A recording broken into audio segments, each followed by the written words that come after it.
when the individual produced a pistol with his arm straight out, pointing at the officer from kind of across the hood of the police car. At that point, the officer produced his service weapon and fired what we think at this point is 3 shots. But we feel like that 1 shot struck the suspect, 1 shot struck the tire of the police car, and we can't account for the 3rd round. And I do think that it appears that 3 rounds were fired from the officer's weapon. There could turn out to be more than 3 that were shot, but that's what we think at the time. We do not believe that there was any shots fired from the suspect. The suspect was armed with a 9mm high point. It had a defaced serial number. It had 5 rounds in the chamber and 1 round in the magazine.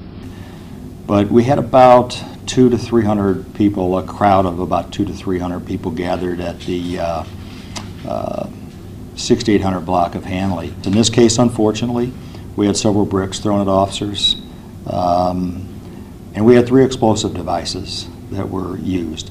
2 explosive devices were used on the parking lot of the Mobile on the Run. It's disturbing as it happens directly next to a gas pump.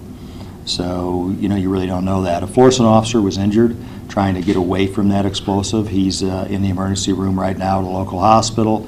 I think he's dealing with some lower leg injuries from trying to get away from that. There was another one on the parking lot of the Mobile on the Run, and a third at the QT across the street, which I think started a small fire that we were able to, or somebody was able to extinguish at some point. So that's pretty disturbing. We had a St. Anne officer that was injured with a brick. He's been released from the emergency room with facial abrasions. There were 4 arrests made by the Berkeley Police Department. Those arrests were for assaults against police officers.